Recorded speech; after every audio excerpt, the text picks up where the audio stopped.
The hardest part of being a step parent has not been the kids. It's been confronting myself over and over and over again. Thank you for joining us for the Blended Kingdom Families podcast. This podcast is for blended families, the people who love them, and anyone who just wants to improve their marriage and family relationships. BKF exists to break the cycle of divorce, equip marriages, and unite blended families with the truth of God's Word. It is our hope that today you will receive biblical guidance and practical resources that will bring unity and peace to create your thriving, healthy home. Let's jump in. Hey guys, welcome to the BKF podcast. We are so excited that you're here with us today. If you haven't already, please take an opportunity, subscribe to the podcast, like, share. We'd love to include you in our community, and we'd love to be able to alert you to new podcasts that come out. Today, we are excited to welcome some amazing people with us, great nuggets of wisdom. Lauren and Jason Vallotton, we are so excited that you're here with us today. Thanks for having us. Yeah, we're excited to be here. Yay! So excited to have you guys. And I just want to share a little bit about you both with our audience. And so you guys, starting off with Lauren, she is an executive pastor at Bethel Church in Redding, California. And she helps bring pastoral and logistical leadership to the church team. And she is from the South, you guys. She has deep roots there. She has a BA in communication studies and mass media from Clemson University. Wow, Lauren, that's awesome. With a knack for organizational leadership and strategy, hence why you do what you probably do, and you're good at that. She's fueled by her heart to see individuals, families, and cities transformed to display their greatest potential. I love that. She also loves teaching and equipping the church in the realms of relational and emotional health, and become passion points for Lauren specifically after walking through her own journey of marriage and helping to raise her 3 incredible stepchildren. And she and her husband, Jason, have recently added a beautiful baby girl to the party. And y'all, she is so cute. Oh my gosh. She is the cutest little cheekies. I just always, like, your pictures that you put up of her are just precious. She is adorable. And Lauren's family continues to be her greatest joy and deepest fulfillment. So it's awesome, Lauren. And Jason is the pastoral care overseer at Bethel Redding, counselor, teacher, and outdoor adventure enthusiast. I loved recently, Jason, where you took your mom elk hunting. That was so cool. Saw that. And then he has given his life to resourcing and equipping people with tools for emotional and relational health, and is the founder of Brave Co., an online community of men pursuing wholeness, purpose, and brotherhood. Jason is also the author of Winning the War Within, this book right here, and co-author of Moral Revolution. So you guys, y'all are just amazing. And busy. Yes.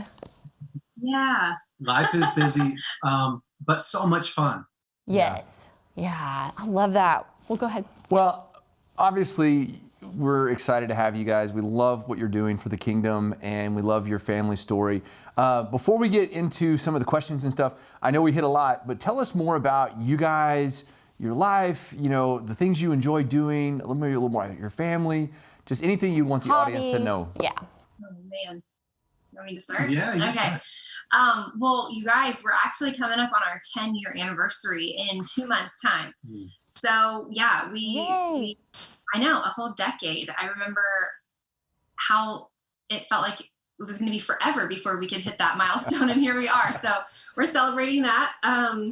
Like you mentioned, we got married and Jason had 3 children. So our journey has been, that's been our journey. I had never been married before, and I didn't have any kids coming into marriage. So this last decade has been about raising our bigs, as we refer to them. And another component to our journey was we started trying to have a child together about 2 years into marriage. And just when you think that you've done the hard thing, I remember saying to the Lord, haven't we done the hard thing already? Apparently there's not an end to like how many hard things. But Jesus is really good and he gives you grace. So we started trying to have babies about 2 years in. It took us about 7 years to have our daughter, but she just celebrated her first birthday. So this past year has been wildly different than the previous 9. And as far as hobbies go. Oh, he's the hobby enthusiast. I'm way boring on the list of hobbies. Yeah. So listen to his hobbies. Well, I just feel like because she doesn't have any, I get her quota for hobbies as well. So I hunt and I fish, and I'm basically professional in both of those categories. Yeah. I spend enough time in there. And then we do a lot of outdoor adventures and stuff like that. So yeah, we like to travel when it's not, COVID. Yeah. Yeah. We love to be outside. We love spending time with friends. We have an amazing community here in Reading, friends that we're so grateful for. So my list of hobbies would be like, let's go to TJ Maxx and see what we can find. Spend the least amount of money and get the most. Yeah. That's awesome. That's an awesome hobby to have right there. This is the extent of my hobbies. I rearrange the rooms in our houses. Like, so fun. I'm there with you, Lauren. I love decorating and redecorating and organizing. So yes. Yes. That's so much fun. Well, you guys, we're so excited to dive in, and one of the things we had a chance to talk before we were, started on the podcast together, but talking about dating well in a blended context, beginning to blend and, taking those first steps, into pre-marriage and all of that. And you guys have so many good nuggets of wisdom on that subject. And so just want to dive into that, Lauren and Jason, and talk about that. So what would you say, or what are some good steps when someone is in that dating process, the courting process, and they're going into a blended family? So, you guys experienced that, we experienced that. Scott was never married before. I was married, had been married, divorced, and had a child. And it can kind of be a difficult process to navigate. So can you speak into that and just give any advice or encouragement in that?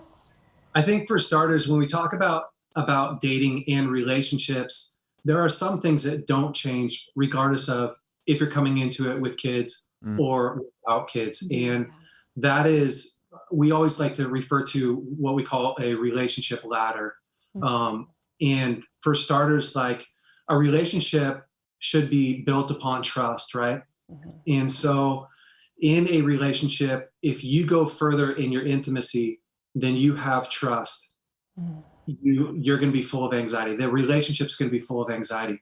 And so we like to start out at like, okay, when you're just getting to know somebody, ask the right questions. Like, can I have fun with them? Instead of, am I going to marry them? And because you don't have all the information that you need to answer those big questions. And so we like to just start at a really good baseline of, do they have good core values for their life? Do they love God? As you're dating them, those are the questions that you're trying to answer long before you're asking really hard, complicated questions. Obviously, as your relationship builds, as you build trust, yes, they have good core values. Okay, that builds trust. We move further. Can they do conflict well? Well, you might have to wait a while to find out. You might have to wait for a conflict to happen before you go further into intimacy. In those different areas. And so regardless of whether we have kids or not, I think that we started that journey and really made sure that we stayed on the step that we were in and didn't force or push the relationship faster, further based upon the anxiety. Because there is a pressure, there's an anxiety that you have that's fun and healthy when you start to date. And that anxiety says, is this the one? Is this going to be a healthy relationship? Am I going to like them?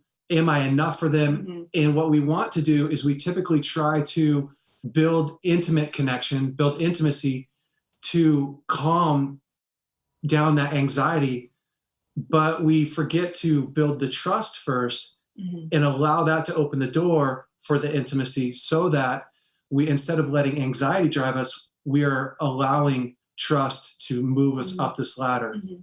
Yeah, I would probably add to that just, when I think in talking in our own journey, but then also in talking with other people who have gone on the journey of dating after a divorce, I do think that people who have walked through broken relationship, if they're not aware of it, carry a lot of anxiety about dating again. And if you have children in the mix, you feel an immense amount of pressure to protect them and to make sure that they're okay. And so, I think on the spectrum of things, people deal with that in any way from leaving the kids out of it at all costs, like hide the fact that mommy or daddy is on a date and just kind of leave that detail out for a little bit until they're ready to handle it, or until you know if you're going to marry this person, because I don't want to introduce them too fast or whatever. Yeah. I think that people deal with it that way, or on the complete opposite end of the spectrum, like involving the kids from the very beginning, letting the kids in on the entirety of the process. Then there's this risk of like over attachment. And what if we're not going to get married? I don't want to break my child's heart again. You know, there's just a lot of questions. And so one of the things that I always tell people, like, I didn't know what I was doing. I had never been married. I did not have children. So I was really relying on Jason to set the pace for us. And I do think that if there's a parent, if there's an individual in the couple who has children and then an individual without children, I do think that a lot of the pace is going to be determined by the person that has children, because it is our core value that before marriage, Jason's first priority was the kids.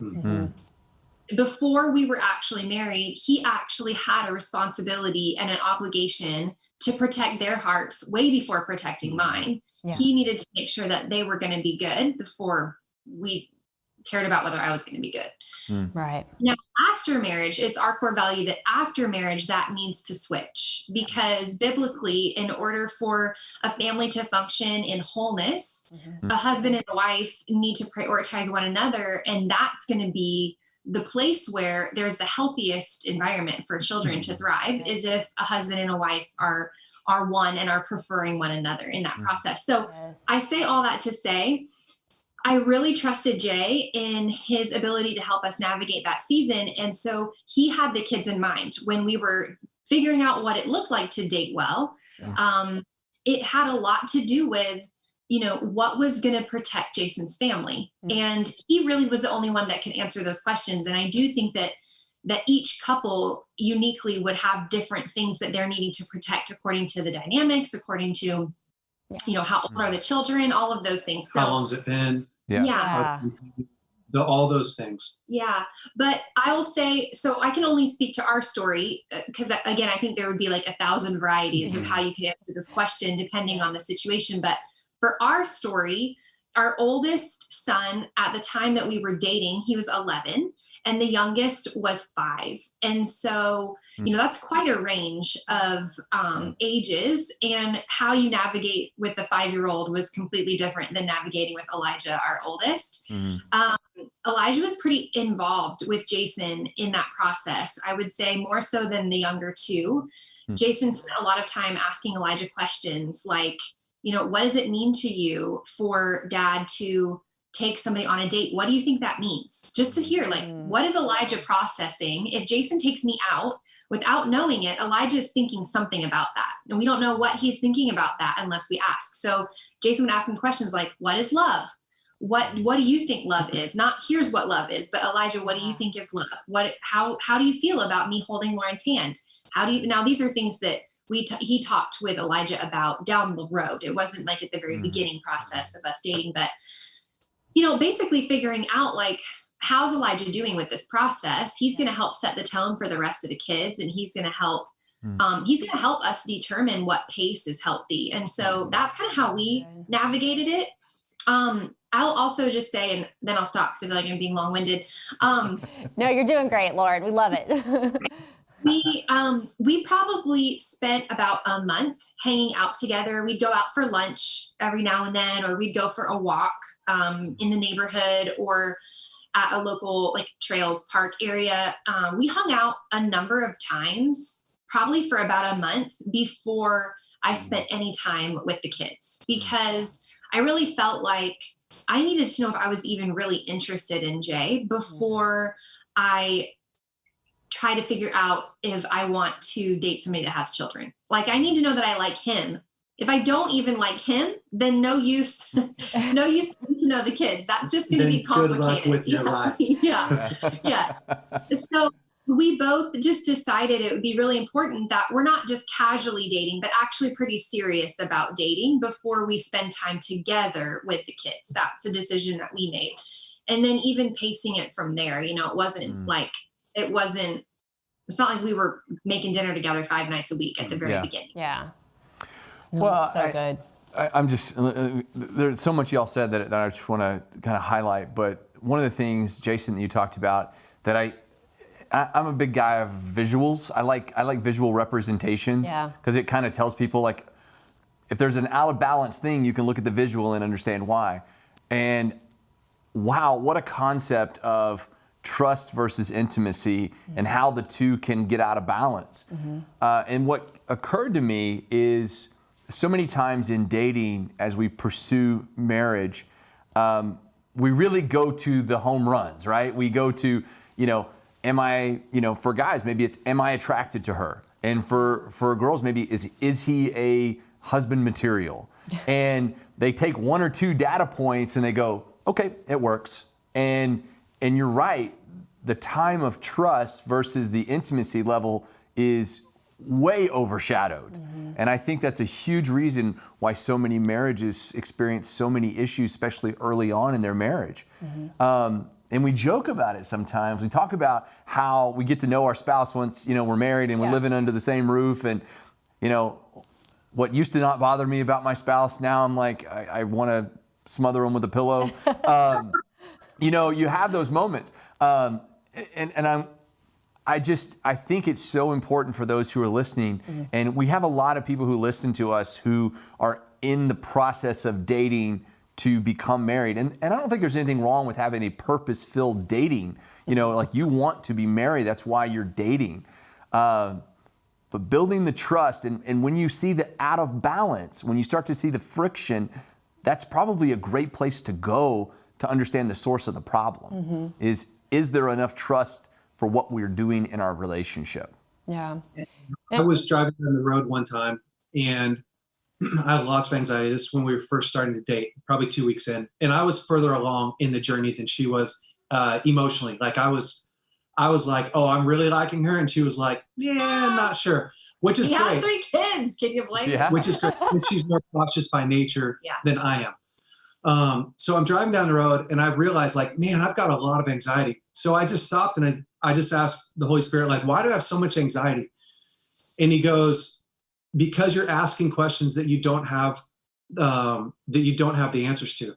And I realized in that moment, like, I just knew, oh, I'm trying to go, does she want to marry me? Am I wanting to marry her? Would she make a great mom for my kid? And I realized in that moment, okay, I've got to back it way down. Like we're week 2.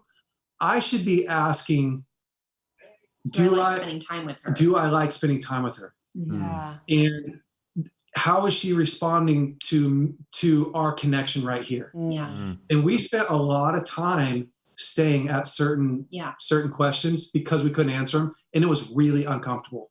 Really uncomfortable. That's good. No. Great. And the reason why the ladder illustration is really excellent is because the point is that you wouldn't skip a rung. Like you can't climb a ladder. You can't get to the top of a ladder without climbing each rung. And so determining what are the pillar questions for you, what are the really non-negotiable questions that you want to answer, and in what order, so that you can climb the ladder and let trust be built. Because the thing is if you try to skip rungs of the ladder, that's when you break trust down.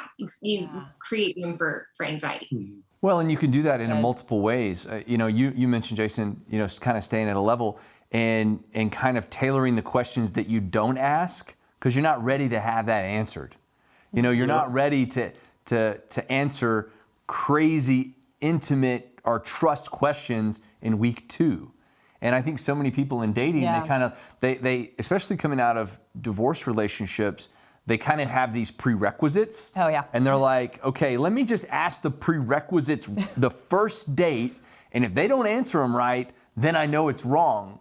Well, you're not ready to ask that question. Yeah. Your relationship isn't ready for that question. So, well, and it goes back to what you were saying, Lauren, about, spending time together. And do I like being with this person? Are there nuances about this person that annoy me? Can I handle this? Or, just spending time together and really getting to know them. And that is so important for, taking the next step and just going forward. So really getting to know that person. And I think you too, walking through divorce, identity is there's a big thing with that, after going through the divorce, because it's like, you've been with this person, my world has crashed, I've got this child, and okay, God, like, here we are. And just really leaning in and pressing into him and just coming into wholeness before even thinking about dating or, jumping back in and doing that, which a lot of people experience. So. Well, and it's one of those deals that, we love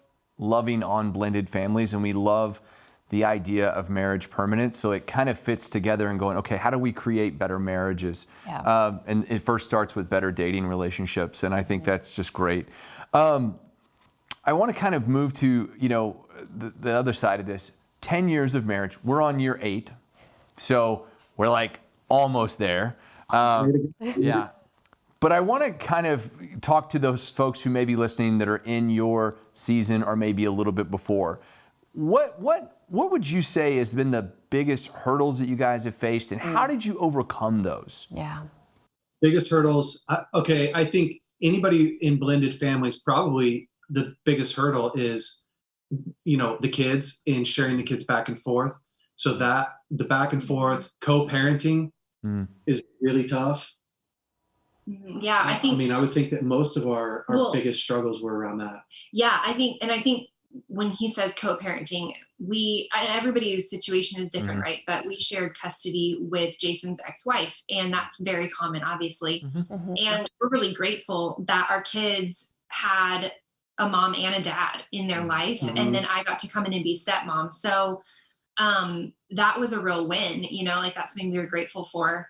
But co-parenting across that line is complicated. It's complicated to parent with a spouse that you live with, much less an ex-spouse that doesn't live in your home and is in charge of creating the culture of their own house that may or may not be the same as the one that you're creating. We're all different. And so that in and of itself, that's going to be challenging in best case scenario world.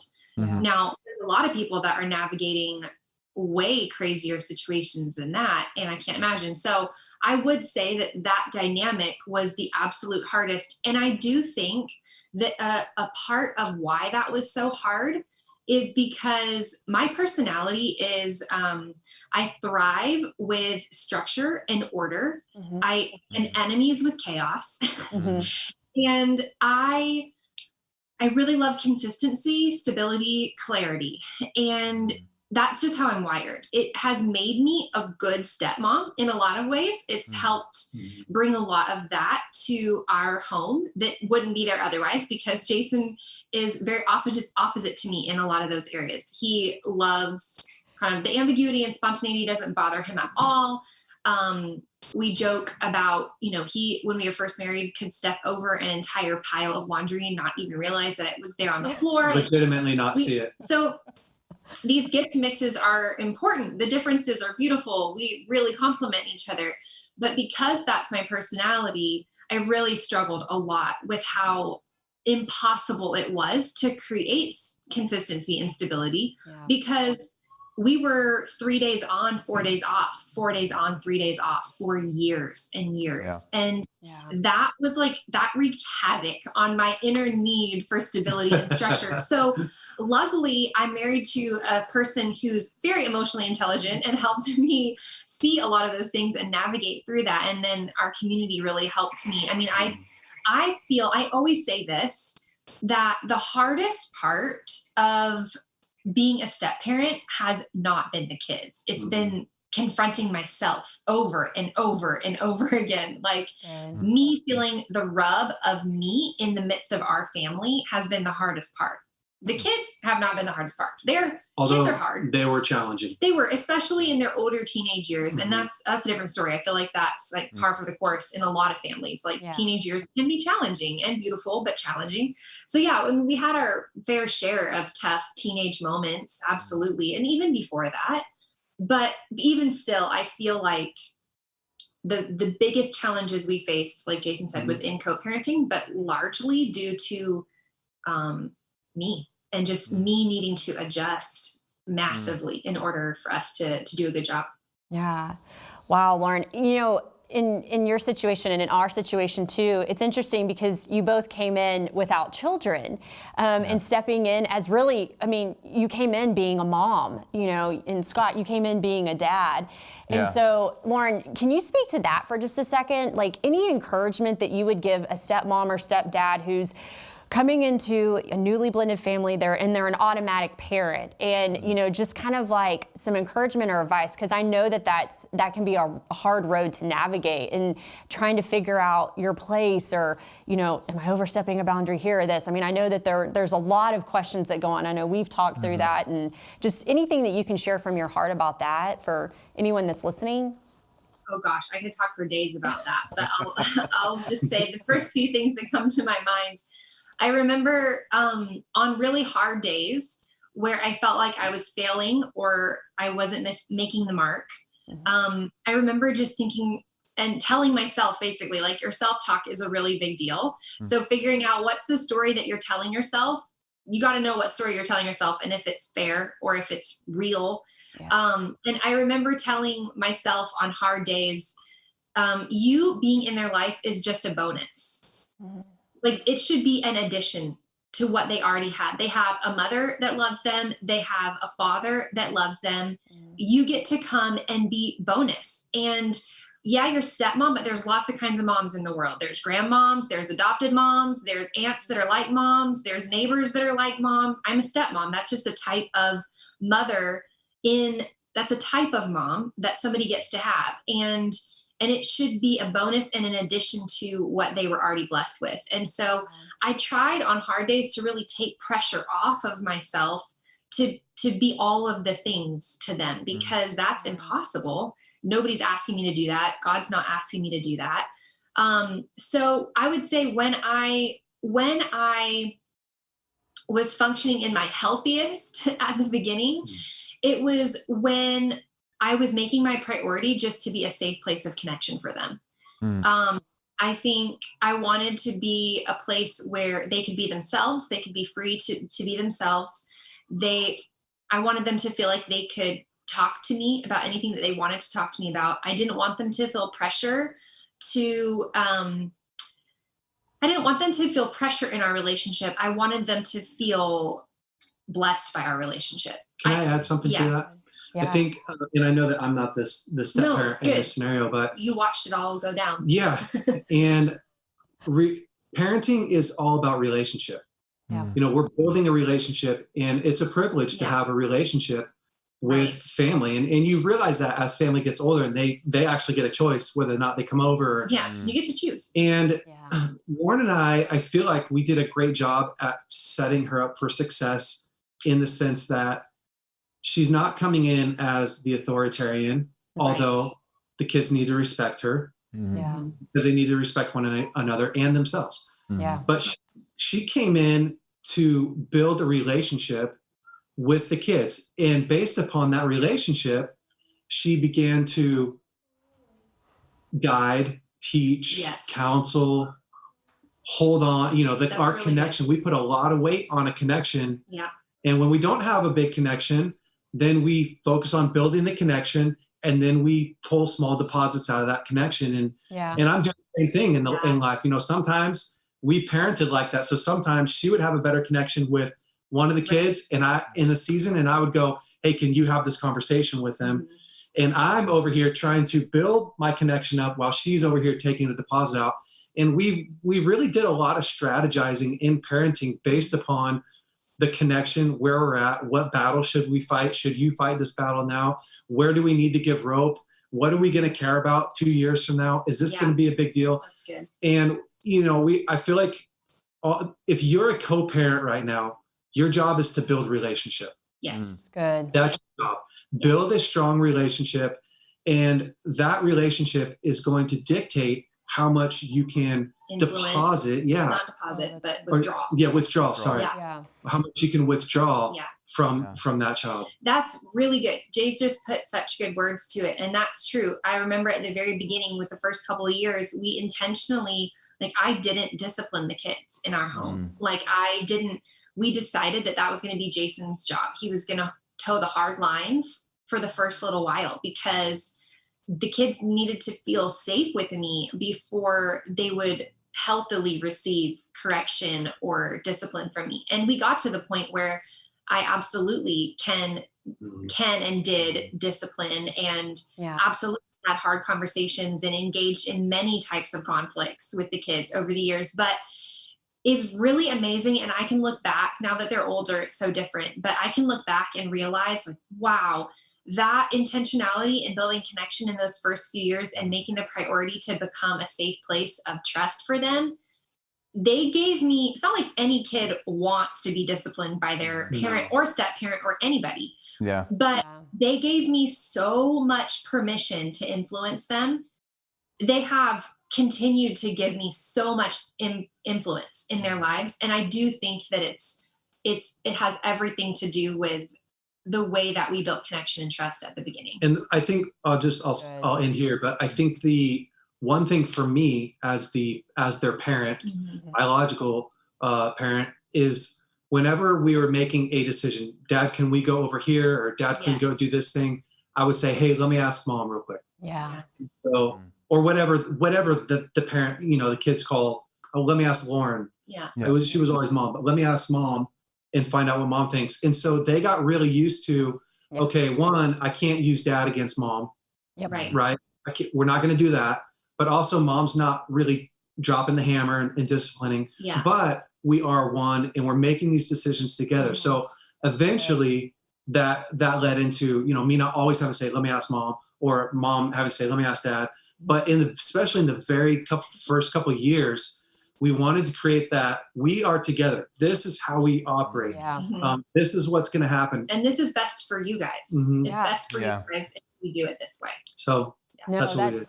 And everything points back to the trust and intimacy that you were talking about from the beginning, Jason, because, like you were saying, Lauren, to be that person that they can just come to and talk to, when you're intimate with them, that builds trust. And then over time, that trust, like you said, Jason, you did all of the parenting in the beginning. It was the same way for me. And then once, our son and Michael built that trust, then Scott later on stepped in and had, did the disciplining and, had more authority in that area. And the other thing, and this cannot be stated enough, because it is a continuous question that so many blended families have, is talk about priorities in their home. Yeah.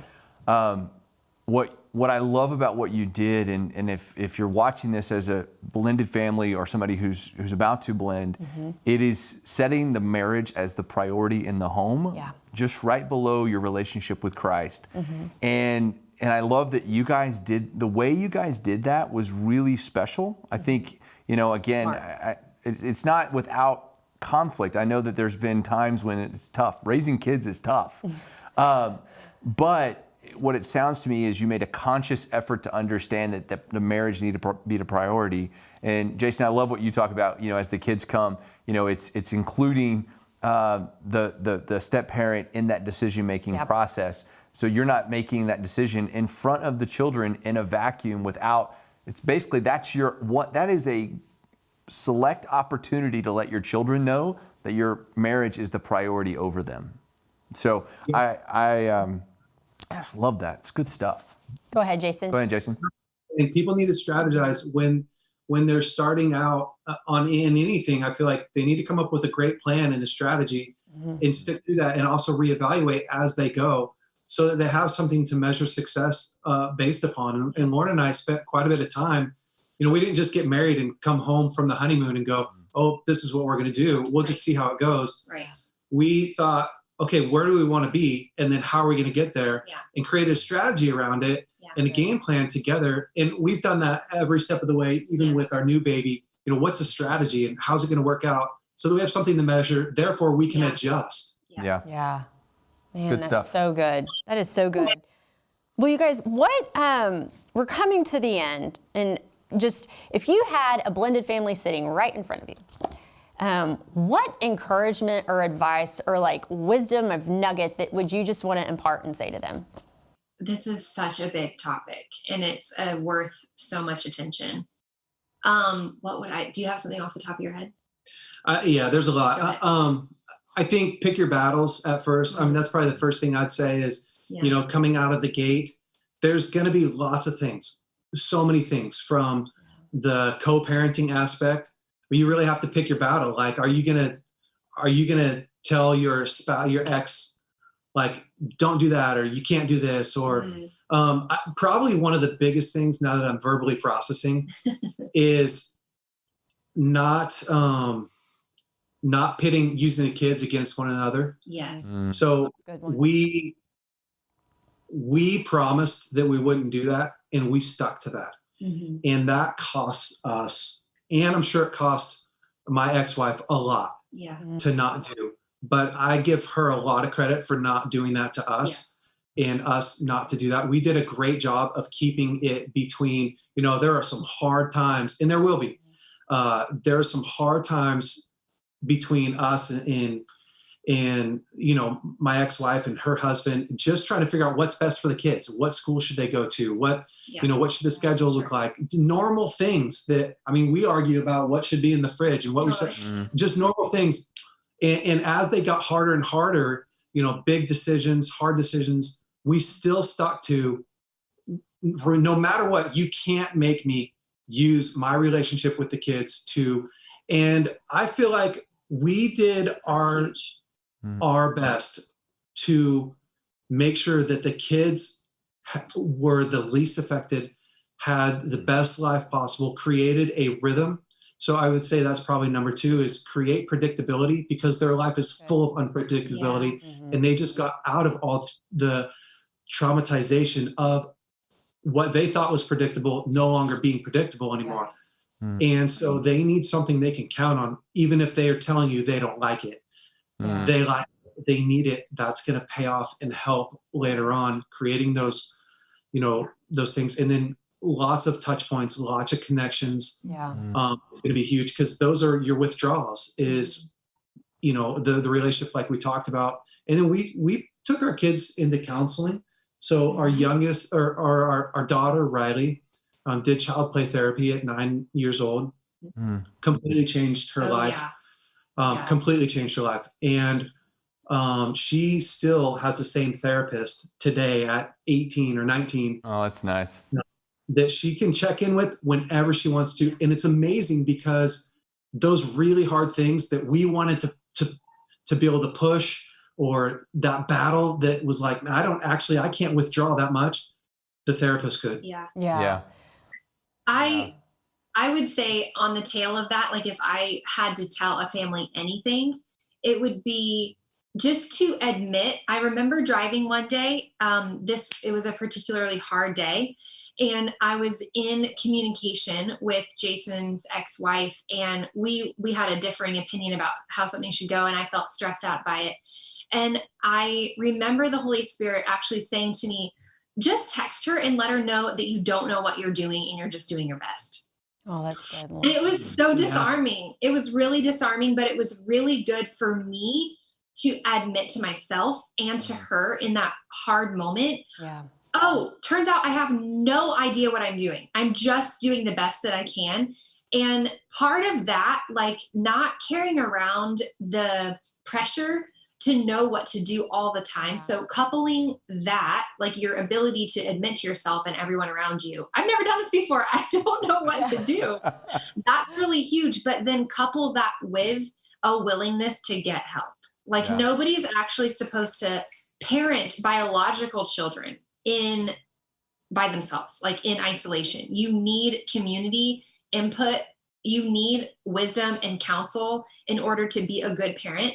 And to be a blended family that's operating in health, I actually think that, like, nobody should be able to figure it out on your own. Like, you're going to need help. So reaching out, whether it's for counsel or for therapy, oh my goodness, I saw our family counselor so many times through the course of the years for big things and small things, just because you don't know what you're doing. We've never done this before. And your family's only going to be as healthy as you are. And so Lauren and I put a lot of weight on our own individual emotional, mental, physical, spiritual health, because at the end of the day, that is what you're drawing from. And so Even to this day, we work a lot on our marriage, how we're doing. We take different e-courses and all that practice and all that stuff. Yeah. Oh, that's so good. And Scott's a therapist, future therapist here, but we're such huge proponents of biblical counseling. And if you can get pastoral counseling and having godly counsel, it's so, especially navigating, blended families, it's hard. And just having that community, like you said, in that counsel that you can go to pray with you through things. Or am I irrational? Like, is what I'm saying, because when you're in it, sometimes you just don't know. You're like, I think this is normal to me, but they're like, no, that's not normal. Okay. And then like having somebody walk you through that process, Well, Jason, you said it beautifully. Taking care of ourselves is the way we take care of our family. And I think kids recognize when mom, dad, stepmom, stepdad are out of balance, or they're having a really rough time with something. So we do need to take that self-care. So, man, it's just good stuff. Yeah. Okay, so do we want to do the audience question? Yes. Okay, so we have one audience question. One audience question. And then we have one more final question. One more final question, and then I want you to tell us about your book too, Jason. So we'll dive into that. But okay, so our audience question, we did a couple of polling questions, and this one, Lauren, was directed towards you. And it was Lauren, not being their biological mom, but being a mom figure and having authority over the kids. So how has that been? How do you navigate that? We talked a little bit about this before. I think the emphasis on building connection with them so that at some point I would have a lot of influence with them because they trusted me. That was a really important factor. But on top of that, I would say, yes, I do have authority in their lives. And yes, in our home, I carry authority. Our home is my space to protect and steward. So I absolutely had a ton of authority there. I don't feel like that's 100% the most helpful question to be asking yourself. Like, what does it look like for me to have authority here? I think probably a better, a more helpful question is to ask yourself, what does it look like for me to create a safe place for these kids?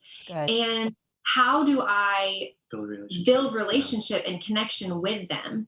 I also think that more than I had authority, I had a sense of ownership and responsibility. So, when I said yes to marrying Jay, part of the reason, and this part makes me teary every time I talk about it, when I said yes to marrying Jason, I didn't just say yes to marrying him and helping him raise his kids. I said yes to essentially adopting them as my own. Like this, in order for me to be his spouse, I have to carry what he carries with a huge sense of responsibility. And so that to me, it looked like, to be honest with you, I didn't have to try at this, which I actually know that there's a lot of step parenting situations that this is not as simple. So what I'm about to say is not in any way the rule. It's definitely just my story. Yeah. I didn't have to try very hard to feel a sense of ownership over the kids. It was like the Holy Spirit gave me this gift of like desire for connection with them and a real sense of ownership and responsibility over helping steward their lives. And so that part came really naturally for me. And I think that whether that comes natural or whether you really have to work at that, I think that has to come before you're wondering what kind of authority you have. Like, do you actually feel a sense of ownership over their well-being, over their livelihood, over their callings, over, who they are as people. And so I think those would be the things that I would give attention to first. In a step parenting role, the best kind of authority comes as permissional influence over their lives. And of course I'm there to be like, no, don't touch that stove. It's hot. I have to tell you no, because that's going to hurt you. So and there's plenty of moments where you come in with authority to say like, I'm the adult here. I promise you this is not safe. We're not doing it that way. But yeah, that's not really the first question I'd ask. So anyways, I hope that answers. No, that was good. That's great. Yeah, absolutely. Well, you guys are, oh yes. Jason, tell us more about your book. Yeah. Winning the War Within. Well, and what I would say, if you've been listening to this, you see the wisdom that is here. Gosh, yeah. And I love that you guys follow Christ and his direction, and that is just evident in your lives, and we love that. But if you want more of Jason, here is an amazing book that he wrote with Chris, his dad. Winning the War Within. Jason, can you give us just a quick overview of the book and writing? The purpose of the book, why I wrote the book. I had worked through the pain of my divorce and got back to a place where I emotionally, mentally, physically, spiritually, I was thriving. And my dad was like, man, you need to get those tools out. Like there's people that are in your shoes, not divorced. There's tons of people that are in pain that need to learn how to embrace pain, walk through hard seasons, turn it into a harvest, turn it into a place of from ashes to beauty. And I really think that hard times are supposed to be a place where we can grow and strengthen ourselves and come to a place of wholeness. So anyways, the book is just full of, my journey, my story, and then how you can process pain, how you can get to wholeness. All that stuff. So That's awesome. It's awesome. And I know a lot of people would want that knowledge base. Yes. Because there are a lot of people who are walking through that. Well, and you guys are just listening to your heart for marriage and for families, blended families. You're just so anointed, and we've loved everything that you have said. I know that there are so many people who are going to be listening to this and watching this and walk away just feeling and blessed, encouraged, and hopeful. You guys are 10 years in, everything that you've shared. Blending is not always easy, but there is so much beauty and blessing in it. And so we're just so thankful for you guys sharing today. But last question, you guys, the name of the ministry is Blended Kingdom Families, and we ask this to everybody, but what is a blended kingdom family to you? I'll say this. I feel like it's really important because God's in the business of restoration. And so when relationship breaks apart and you walk through divorce or brokenness of any kind, a death, anything that could break apart a family, God's in the business of restoration. And I think as long as people are coming to Christ, there's going to be more and more and more and more blended kingdom families, because he wants to see family restored and redeemed. So when I think of blended kingdom families, I just think of the restoration nature of Christ and how it is absolutely in his heart to see health and thriving inside of every family structure. So the restorer is who I think about when I think of blended kingdom families. Yeah, and I think it's a good picture. I was on my way here and listening to the statistics on foster care system and fatherlessness, and I just think in our nation today, regardless of whether you're marrying somebody again or you are adopting a child, I think it's on the Lord's heart to put people into a family, right? Puts a lonely in a family. And I don't think that it's just, for me, what I go to is it's not just limited to a spouse marrying, somebody, and then that's the blended family. I really think the body of Christ and the Lord wanting to restore what it means to be in a family and put people in a place where they can thrive, where they can feel safe, where they get protected, where they get provided for, where they get promoted in life. And I'm really excited about people getting well, people being put into a family, fathers being restored, mothering being restored, and having places where we can end fatherlessness and all the stuff that we really have a passion to see restored. So, man, that's good. I love it. I love that. Where can everybody find you guys? So if somebody's listening, where can they find you? Oh, I hang out very unofficially on Instagram. There's no strategy behind that account. It's just a whole hot mess of whatever life is happening. Yeah. But yeah, so he would have more more pathways. Yeah, and at some point you will too. Oh, well, You can find her on Instagram. You can find me as well on Instagram. I'm most active on Instagram under J Vallotton. And then for men, I'm building a men's ministry called Braveco. So they can go to braveco.men on Instagram or .com, or sorry, braveco.men on the internet as well. And we're doing all kinds of stuff for men. And yep. Love it. That's it. I love it. You guys are awesome, and we just can't thank you enough for just sharing your hearts and serving BKF in this way, to share your story and just your wisdom and your passion again for, you know, the kingdom, but for marriages and families. And we love you guys, and we're just so thankful again and just blessed by your words today. So thank you so much. Having us. We really love what you're doing. It's really, really important. So thank you. Oh, well, thank you guys. We couldn't do it without you guys. So thank you all. Appreciate it. Well, you guys, thank you for joining us today on the podcast. If you haven't already subscribed to our YouTube channel or to the podcast, go ahead and do that. That way you can get notified every week when a podcast comes out. We'd also encourage you to leave a review on iTunes or Apple. Let us know how you're loving the content or anything that you would love to hear. And I want to give a shout out to Luis and Kristen. They left us a review and they said, "So glad to hear a refreshing podcast giving hope to blended families, believing that God is the God of new opportunities." So love that. And again, you guys, thank you so much for joining us today. Be blessed in all you do today. Take care. Hey guys, so glad you were here with us today, and I hope you enjoyed today's episode. And you can find more resources from Blended Kingdom Families at blendedkingdomfamilies.com. Join us again next time as we hang out with more amazing podcast guests. And remember, nothing will be impossible with God.